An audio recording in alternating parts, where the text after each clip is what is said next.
其實我哋見到平時啲人行山去郊遊，屋企人成家人一齊去揾個營地，大家去到呢，如果本身枯晒、滿晒、有多垃圾，其實好掃興。但係我哋其實冇辦法即時去知道究竟每個營地情況係點樣，所以我哋今次喺城市創科大挑戰裏邊呢，我哋嘅 idea 就係做一個太陽能嘅雀仔盒 CTV。咁我哋希望第一就係有實用性，用鏡頭去拍攝營地嘅情況，用 AI 分析咁入邊會唔會有垃圾積聚，會唔會有人霸住營地喺度，帳篷停留嘅時間幾耐，人流究竟有幾多喺每個 campsite， 俾翻政府嘅部門啦，可能或者俾翻營友去知道究竟佢事前點樣規劃佢嘅行程。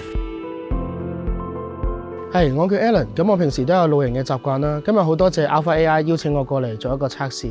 咁見到呢個智能雀盒呢，其實佢嘅外形都非常之貼近大自然。我見到佢都唔會長時間開住呢個鏡頭啦，其實都係間唔中會拍照咁樣，都唔會令到我有呢個擔心私隱嘅問題。其實我哋產品咧有5個 features， 第一就係太陽能去供電，唔使駁任何電線；第二就係自己開閂閘嘅門，保障翻 privacy；第三就係後邊有套 AI， 其實影晒所有相，我即時可以後邊做好分析，有幾多人喺個營地上邊，有冇垃圾積聚，有冇野豬等等。第四就係成個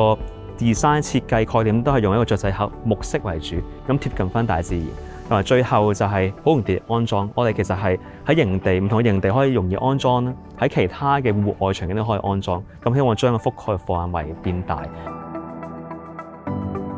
咁平時咧，因為我有哮喘嘅原因，我都會成日咧喺節假日嘅時候同屋企人一齊去呢啲露營地啊、大自然嗰度做一啲活動嘅。我淨係上網搜尋嘅時候，我可能嚟到呢個地方咧已經好多人㗎喇。有呢個 app 之後咧，我可以睇到各個營地唔同嘅情況，多人少人啊，我就唔使話再跑空啊，或者再嘥時間去轉移另外一個營地。包括我嚟到呢個現場嘅時候，我見到呢個智能雀仔屋啦，佢俾我嘅感覺係冇侵犯到我嘅隱私嘅，同埋佢嘅外觀同大自然好融合。城市創科大挑戰裏邊咧，其實我哋有從中去同營地管理人員去做唔同對話，得知佢嘅需求。科學園嘅同事咧，其實都俾好多唔同意見我哋，等我哋嘅產品做得更加好。而中間同時都有唔同嘅 workshop， 可能知道啲 UI/UX design 點樣做 ，product design 點樣做，我哋做成個產品同埋對公司嘅管理都有幫助。最後亦都有 InnoColorful 嘅 showcase， 可以將我哋嘅產品、我哋嘅概念展示俾唔同嘅市民知道，分享我哋嘅成果。咁中間呢啲都係喺城市創科大挑戰我哋嘅得獎。